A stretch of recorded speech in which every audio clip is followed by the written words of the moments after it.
Hello ဟုတ်ကဲ့ပါအားလုံးပဲမင်္ဂလာပါခင်ဗျာကျွန်တော်ဒီနေ့ပြောပြပေးချင်တာကြတော့ဘာအကြောင်းလဲဆိုတော့Office ပေါ့ Microsoft Office software တွေ install လုပ်ပုံလုပ်နည်းနဲ့Windows activate လုပ်နည်းနောက်ပြီးအဲ့ Office တွေကို activate လုပ်နည်းကျွန်တော်ကတော့အခုကတော့ Crack နဲ့သုံးတာဆိုတော့လေ Crack software လေးနဲ့ activate လုပ်တဲ့နည်းလေးနဲ့ပြောပြပေးချင်တာเนาะအခုဒီဟာလေးတွေကအခုဒီမှာပြထားတဲ့ဒီ link လေးတွေကကြတော့ဒါ Office Microsoft Office 2016ကို download ဆွဲလို့ရမယ် link ဒါကကြတော့activator ပေါ့ KMS page ကို activator download ချမယ်လေဒီ link နှစ်ခုပေါ့နော်အခုဒီ software နှစ်ခုကကျတော့ဒီ install မလုပ်ခင်ရှိနေရမယ့်ဟာတွေပေါ့နော်ဒါ Office ကကျွန်တော် Office 2016ကို install လုပ်ပြမှာဖြစ်ပါတယ်เนาะအခုကျွန်တော်ဒီ Office 2016ရဲ့ဒီ activator တွေ install မလုပ်ခင်ကျွန်တော်အရင်ဆုံးဘာလုပ်ရမလဲဆိုတော့ဒီ Windows မှာဘေးရင်ပါတဲ့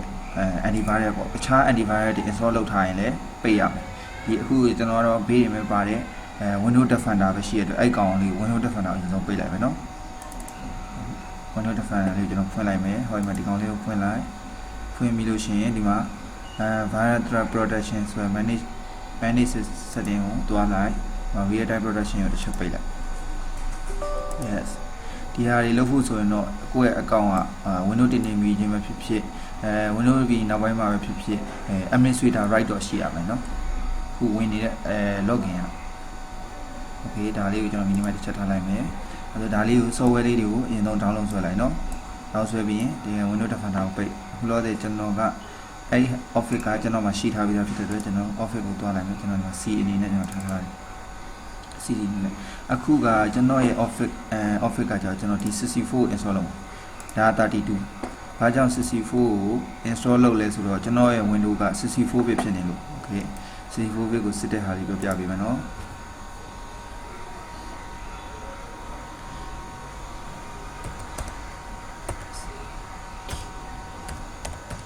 ဒီ command လေးပဲ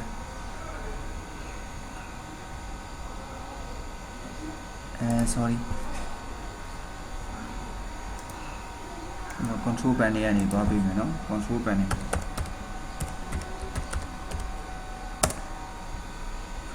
ကိုယ့်ရဲ့ Windows က version ဘယ်လောက်လဲဆိုတာစစ်တဲ့ဟာပေါ့เนาะ Windows 10 version 64 bit လား32 bit လားစစ်တဲ့ဟာလေး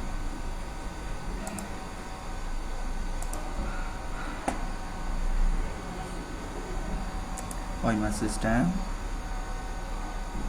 ဟောဒီမှာနော် Windows system type က 64 bit operation system okay အဲအကြောင်းကျွန်တော်64 bit ကလေးကို install လုပ်မယ်နော်ဟိုကျန်တဲ့လူတွေလည်း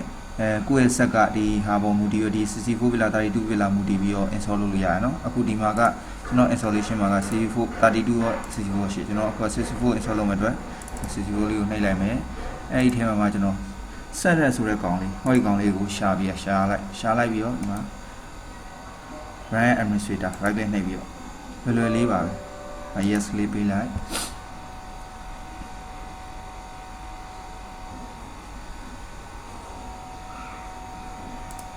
Okay ဒီမှာနော် accept လုပ်လိုက် continue လုပ်လိုက်ဒီမှာ customize နဲ့သွားလိုက်မယ်နော်အဲ့ဒါဒီမှာကိုလိုချင်တဲ့ software တွေကိုအကုန်လုံး Excel ဆိုရင်လည်းဒါအကုန်Outlook ဆိုလို့ရှိရင်လည်းကျွန်တော်အကုန်လိုချင်တဲ့အတွက် run all ပေါ့နော်ဒီ run all နဲ့သွားလိုက်PowerPoint ကိုလည်းအကုန်လိုချင် run on နဲ့တွားလိုက်အားလုံးပဲအကုန်လိုချင်တယ်ဆိုရင်ဟောဒီမှာ run on နဲ့တွားလိုက်လိုချင်တဲ့ feature ရှိလို့ရှိရင်ခြံခဲ့လို့ရတယ်เนาะ Okay install now ဒါကတော့ကိုယ့်ရဲ့ CPU performance CPU တွေ RAM တွေပုံမှာမူတည်ပြီးမယ်ပေါ့เนาะနောက်တစ်ခု SSD လား hard disk လား hard disk လားဆိုတော့ပုံမူတည်ပြီးတော့အချိန်ရတော့ကြာသွားမယ်ဒါကကျွန်တော်ဟိုနေ့ကဒါ Windows တင်ထားတဲ့ set ပေါ်မှာဒီ Office ကိုဒါ install လုပ်ပေးတာပြီးလို့ရှိရင်ဒီ Office ကို activate လုပ်မယ်ဟိုနေ့ကတင်ထားတဲ့ Windows က activate မလုပ်ရသေးတဲ့အတွက်Crack 2နဲ့ activate လုပ်မယ်အဲ့ဒီခါလေးပြပြီးမှာပေါ့နော်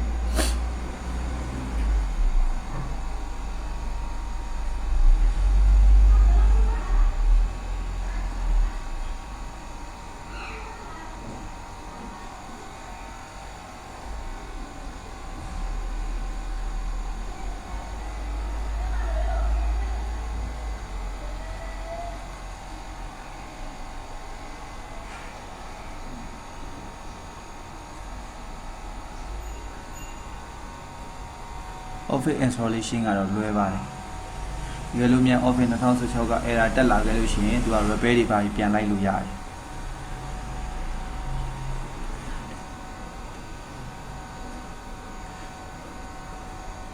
အခုဒါကျွန်တော် install လုပ်နေတာပေါ့နော် install လုပ်ပြီးတော့အကြောင်းတစ်ခုအကြောင်းဒီ Office 2016ကိုမကြိုက်တော့ဘူးဟိုမလို့မသုံးချင်ဘူးဆိုပြန်ဖြုတ်ချင်ကြတော့လွယ်ပါတယ်နော်အဲကြောင့်ဒီဟာလေးနဲ့ပေါ့ pppwis.cpm အဲ့ဒီမှာနေလာ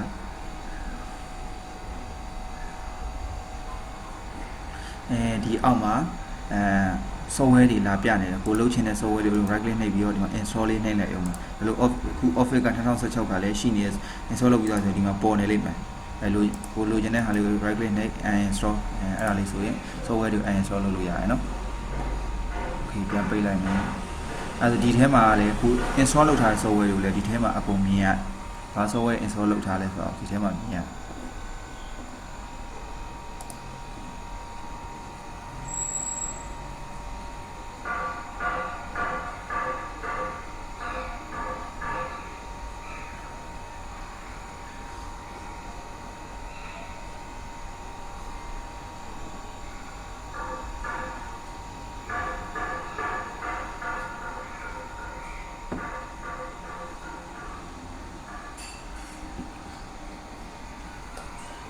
ကဲအခုဆိုရင်တော့ Office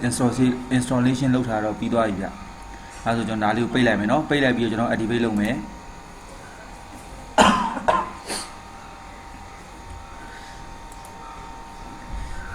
အဲဆိုရင်ကျွန်တော်တို့က Office installation ပြီးသွားတဲ့အတွက်ကျွန်တော် activate လုပ်မှာဖြစ်တယ်အဲ့ဟာအဲ့ဒါ activate လုပ်အတွက် KMS Pico ဆိုတဲ့ software လေးကို install လုပ်ရမယ်နော်အခု Office installation ပြီးမပြီးတော့ဒီမှာဝင်ကြည့်လို့ရတယ်ဒီမှာ asset တို့ excel တို့ကျွန်တော် word တွေတို့ဒီ outlook တွေတို့ဒီမှာအကုန်လုံးရောက်နေဆိုတာ office installation ပြီးသွားပြီเนาะအဲ့ဒီအတွက်activator နဲ့ run မဖြစ်ဒီ activator software လေးကိုရင်ဖွင့်မယ်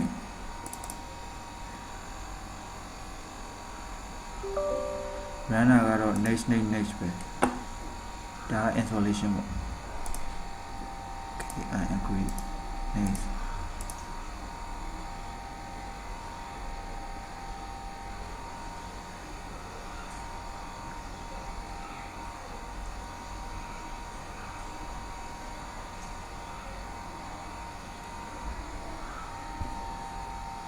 ဒီ KMS Pico က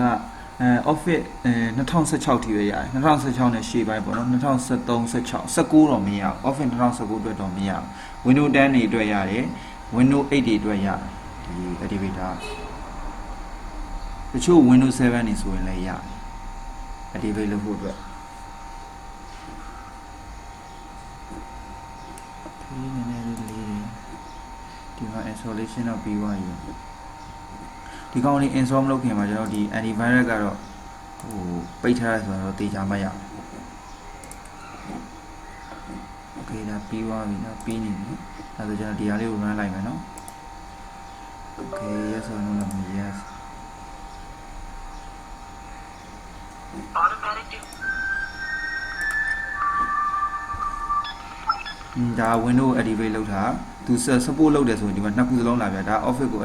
သူ support လုပ်တဲ့ဟာတွေအတွက်ပဲသူကဒီမှာ icon လေးလာပြပြီဒါ Windows ရော Office ရောနှစ်ခုစလုံးကျွန်တော် activate လုပ်မှာနော်ဒီ clock လေးနှိပ်ရုံ okay အဲ့ဒါဆိုရင်ကျွန်တော်တို့ရဲ့ Windows ကိုကြည့်ကြည့်မယ်နော် activate ဖြစ်မဖြစ်ဘူး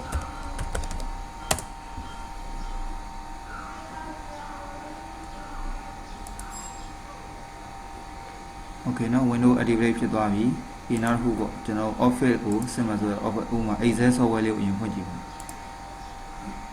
Excel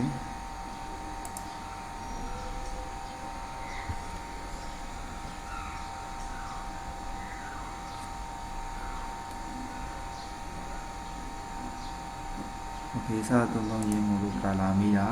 let's me later accept လုပ်လိုက် okay activate လုပ်ပါဒီပေါ်မှာ product abbreviation phase ဆိုတဲ့စာရောင်းလေးခွင့်စခွင့်ပေးလေးပေါ်နေလို့ရှင်ဒါဒီ Office က activate လုပ်ပြီးသားဖြစ်နေတယ်ပေါ့နော်အဲဆိုတော့ဒီ Office တွေ Word တွေ Excel တွေကိုကျွန်တော်စသုံးလို့ရပြီပေါ့နော်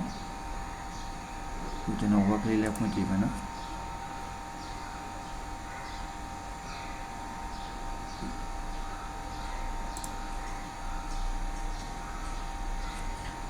web ကလည်း activate လုပ်ပြီးသားဖြစ်နေပြီဖြစ်တဲ့အတွက်တော့ဒီတိုင်းပဲပြနေမယ်ဒီပေါ်မှာဘာမှ